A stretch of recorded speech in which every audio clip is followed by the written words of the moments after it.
ओम शांति। 6 दिसंबर 2023 की साकार मुरली है। प्यारे मीठे बाप दादा, हम बच्चों से कहते हैं, मीठे बच्चे, मैं तुम्हें फिर से राजयोग सिखलाकर राजाओं का राजा बनाता हूँ।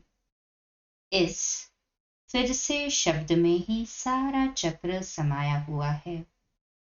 प्रश्न: बाप भी प्रबल है तो माया भी, दोनों की प्रबलता क्या है? उत्तर: बाप तुम्हें पतित से पावन बनाने में बाप प्रबल है, इसलिए बाप को पतित पावन सर्वशक्तिमान कहा जाता है। माया फिर पतित बनाने में प्रबल है। सच्ची कमाई में ग्रहचारी ऐसी बैठती है जो फायदे के बदले घाटा हो जाता है। विकारों के पीछे माया दवाई बना देती है। इसलिए बाबा कहते, बच्चे, देही अभिमानी बनने का पुरुषार्थ करो। गीत: हमें उन राहों पर चलना है जहां गिरना और संभलना है। ओम शांति। तुम बच्चों को किन राहों पर चलना है? जरूर राह बताने वाला होगा। मनुष्य रॉन्ग रास्ते पर चलते हैं तब तो दुखी होते हैं। अभी कितने दुखी है, क्योंकि उनकी मत पर नहीं चलते। सब उल्टी मत पर चलते आए हैं। जब से उल्टी मत देने वाले रावण का राज्य शुरू हुआ है। बाप समझाते हैं, तुम इस समय रावण की मत पर हो। तब हरेक का ऐसा बुरा हाल हुआ है। सब अपने को पतित कहते भी है। गांधी बापूजी भी कहते थे, पतित पावन आओ। गोया हम पतित है, परंतु कोई भी समझते नहीं कि हम पतित कैसे बने हैं। चाहते हैं भारत में राम राज्य हो, परंतु कौन बनाएगा? गीता में बाप ने सब बातें समझाई है, परंतु गीता के भगवान का ही नाम उल्टा लगा दिया है। बाप समझाते हैं, तुमने क्या कर दिया है? क्राइस्ट के बाइबल में पोप का नाम डाल दे तो कितना नुकसान हो जाए। ये भी ड्रामा है। बाप बड़े से बड़ी भूल समझाते हैं कि आदि मध्य अंत का ज्ञान गीता में है। बाप समझाते हैं, मैं तुमको फिर से राजाओं का राजा बनाता हूँ। तुमने 84 जन्म कैसे लिए ये तुम नहीं जानते हो। हम बताते हैं, ये कोई भी शास्त्र में नहीं है। शास्त्र तो अनेक है, भिन्न भिन्न मतें है। गीता माना गीता, जिसने गीता गाई है उसने ही राय दी है। कहते हैं, मैं तुमको राजयोग सिखाने फिर से आया हूँ। तुम पर माया का परछाया पड़ गया है। अभी फिर से मैं आया हूँ। गीता में भी कहते हैं, हे भगवान, फिर से गीता सुनाने आओ, अर्थात फिर से गीता की नॉलेज दो। गीता में ही ये बात है कि आसुरी सृष्टि का विनाश और दैवी सृष्टि की स्थापना फिर से होती है। फिर जरूर कहेंगे, गुरु नानक फिर से आएगा अपने समय पर। चित्र भी दिखाते हैं, श्री कृष्ण भी फिर से वही मोर मुकुट वाला होगा। तो ये सब राज गीता में है, परंतु भगवान को बदल दिया है। हम ऐसे नहीं कहते कि गीता को नहीं मानते, परंतु उसमें जो यह उल्टा नाम मनुष्यों ने डाल दिया है, उसको बाप आकर के सीधा करके समझाते हैं। ये भी समझाते हैं, हर एक आत्मा में अपना अपना पार्ट नोंधा हुआ है। सब एक समान नहीं हो सकते।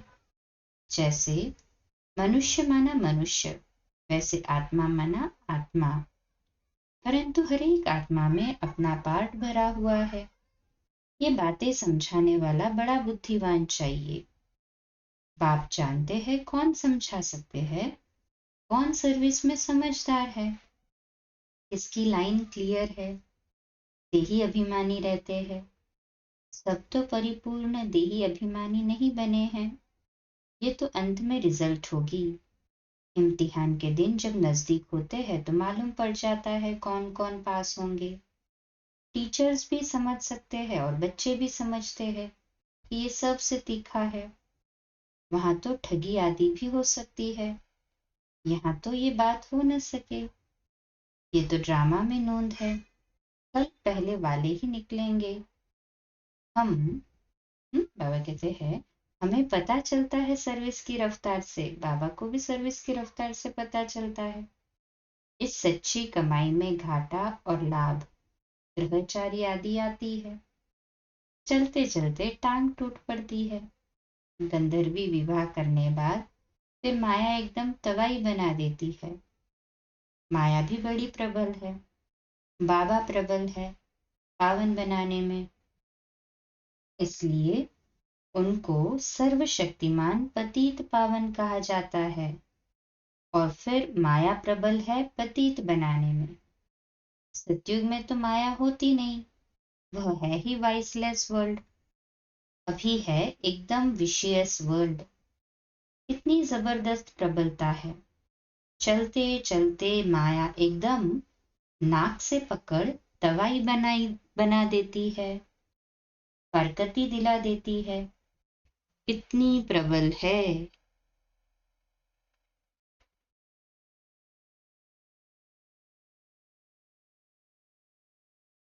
फल सर्वशक्तिमान परमपिता परमात्मा को कहते हैं, परंतु माया भी कम नहीं है। आधा कल उनका राज्य चलता है, ये कोई थोड़ी जानते हैं। दिन और रात आधा आधा होता है, ब्रह्मा का दिन ब्रह्मा की रात। फिर भी सतयुग को लाखों वर्ष, कलयुग को कितने वर्ष दे देते हैं। अभी बाप समझाते हैं तो समझ में आता है, ये तो बिल्कुल राइट है। बाप बैठ पढ़ाते हैं।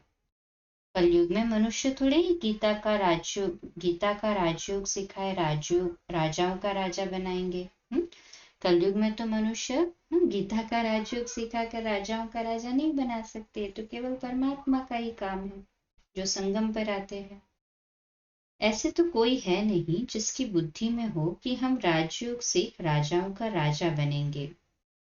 वो गीता पाठशालाएं तो अनेक है, परंतु कोई राजयोग सीख राजाओं का राजा व रानी बन नहीं सकते। कोई भी एम ऑब्जेक्ट राजाई पाने का नहीं है। यहाँ तो कहते हो, हम बेहद के बाप से भविष्य सुख की राजाई पाने के लिए पढ़ते हैं। पहले पहले तो अलफ पर समझाना है, गीता पर ही सारा मदार है। मनुष्य को कैसे पता पड़े सृष्टि चक्र कैसे फिरता है, हम कहाँ से आए हैं, फिर कहाँ जाना है, कोई को पता नहीं है। कौन देश से आया, कौन देश है जाना। गीत भी है ना, सिर्फ तोते मुआफिक गाते रहते हैं।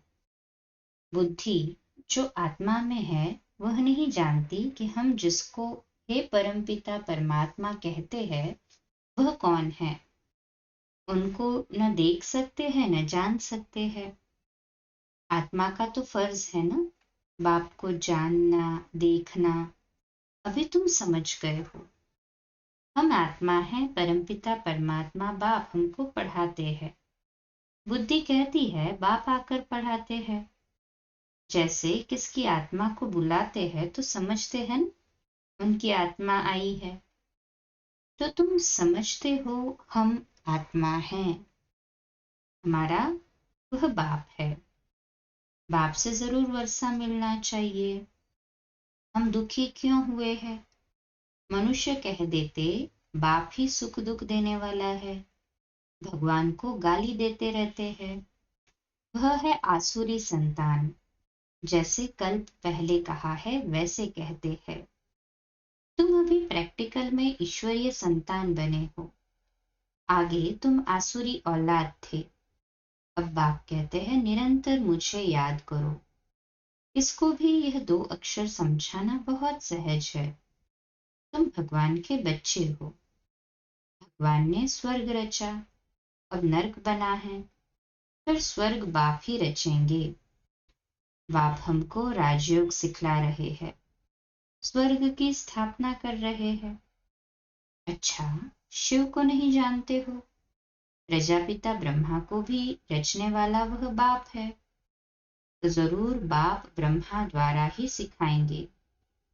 अभी शूद्र वर्ण है, हम ब्राह्मण से देवता क्षत्रिय बनेंगे, नहीं तो विराट रूप क्यों बनाया है। चित्र ठीक है, परंतु समझ नहीं सकते। शूद्रों को ब्राह्मण कौन बनाएंगे। जरूर परमपिता ब्रह्मा चाहिए, सॉरी, जरूर प्रजापिता ब्रह्मा चाहिए। हाँ, निमित्त तो चाहिए ना, परमपिता परमात्मा आकर पढ़ाते हैं, परंतु किसके द्वारा। जरूर हाँ, प्रजापिता ब्रह्मा भी चाहिए। उनको कैसे अडॉप्ट किया। जैसे तुम कहते हो ये मेरी स्त्री, उनको मेरी कैसे बनाया। बाबा कहते अडॉप्ट किया। बाप कहते हैं मुझे भी माता पिता कहते हो, मैं बाप तो हूं, मेरी कहां से लाऊं। इनमें प्रवेश कर इनका नाम ब्रह्मा रखता हूं। स्त्री अडॉप्ट की जाती है, जैसे लौकिक बाप स्त्री को अडॉप्ट कर कुख वंशावली रचते हैं, बाबा ने फिर इनमें प्रवेश कर इनको अडॉप्ट कर इनके मुख द्वारा मुख वंशावली बनाई है। तुम कहते हो हम ब्राह्मण ब्राह्मणियां हैं, जरूर इनका ही नाम ब्रह्मा है। ब्रह्मा किसका बच्चा है। शिव बाबा का। इनको किसने अडॉप्ट किया। बेहद के बाप ने। दृष्टांत बड़ा अच्छा है, परंतु जिसकी बुद्धि में बैठा होगा वह समझा सकेंगे, बुद्धि में नहीं होगा तो उनको समझाने आएगा ही नहीं। बुद्धि में होगा तो समझा सकेंगे। बाबा कहते हैं लौकिक और पारलौकिक बाप तो है ना, वह भी स्त्री को अडॉप्ट कर मेरी कहते हैं। ये फिर इनमें प्रवेश कर अडॉप्ट करते हैं। खुद कहते हैं मुझ निराकार को इनका आधार लेना पड़ता है, तो नाम भी बदली करता हूं। एक ही टाइम कितनों के नाम रखे हैं। नाम की लिस्ट में भी तुम्हारे पास, हाँ बाबा कहते नाम की लिस्ट भी तुम्हारे पास होनी चाहिए। प्रदर्शनी में नाम की लिस्ट भी दिखानी चाहिए। बाबा ने कैसे एक ही समय नाम रखे। बाबा ने हमको अपना बनाया तो नाम बदलाया। उनको भृगु ऋषि कहते हैं। जन्म पत्री तो भगवान के पास ही है। वंडरफुल नाम है। अब सभी तो है नहीं, कोई तो आश्चर्यवत भागंती हो गए, आज है कल है नहीं। नंबर 1 दुश्मन है काम। ये काम विकार बहुत तंग करता है, मुझ पर जीत पानी है। गृहस्थ व्यवहार में इकट्ठे रहकर उन पर जीत पानी है। ये है प्रतिज्ञा। अपनी वृत्ति देखनी है, कर्म इंद्रियों से विकर्म नहीं करना है। तूफान तो सबको आते हैं, इसमें डरना नहीं है। बाबा से बहुत बच्चे पूछते हैं ये धंधा करे व नहीं करे।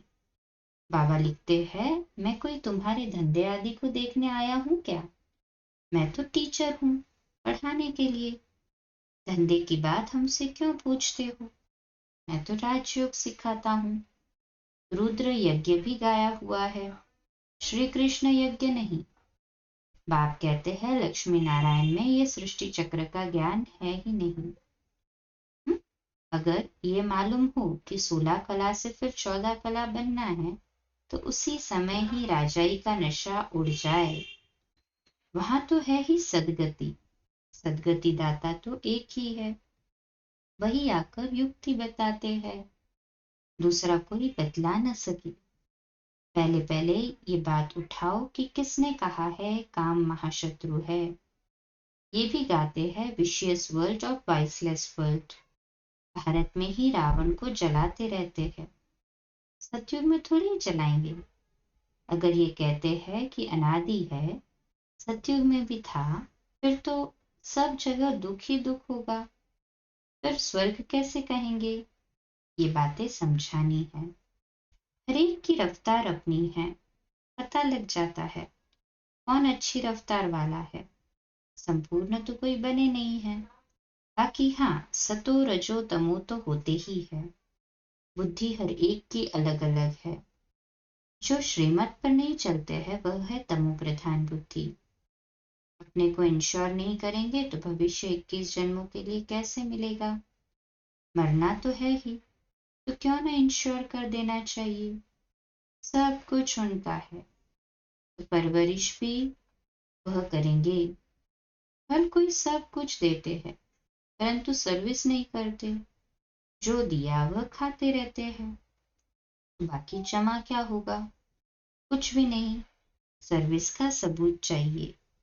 देखा जाता है कौन पंडे बन आते हैं। नए वीके भी आपस में सेंटर चलाते हैं, उनको भी आफरीन दी जाती है। ये नॉलेज तो बड़ी सहज है। वानप्रस्थ अवस्था वालों को जाकर समझाओ। वानप्रस्थ अवस्था कब होती है? बाप ही गाइड बन सबको ले जाएंगे ना। तुम जानते हो, बाप ही कालों का काल है। हम तो खुशी से बाबा के साथ इकट्ठे जाना चाहते हैं। पहले पहले तो मुख्य बात ये उठाओ, गीता का भगवान कौन है जिसने रचना रची? लक्ष्मी नारायण को राजयोग किसने सिखाया? उनकी भी राजधानी स्थापन हो रही है, और कोई राजधानी स्थापन करने आते नहीं, आप ही राजधानी स्थापन करने आते हैं। सब पतितों को पावन बनाते हैं। ये है विशियस वर्ल्ड, वह है वाइसलेस वर्ल्ड। दोनों में नंबरवार मर्तबे है। जो श्रीमत पर चलने वाले होंगे उनकी बुद्धि में ये बातें बैठ सकती है। अच्छा, मीठे मीठे सिकिलदे बच्चों प्रति माता पिता बाप दादा का याद प्यार और गुड मॉर्निंग। रूहानी बाप की रूहानी बच्चों को नमस्ते। हम रूहानी बच्चों की रूहानी माता पिता बाप दादा को याद प्यार गुड मॉर्निंग और नमस्ते।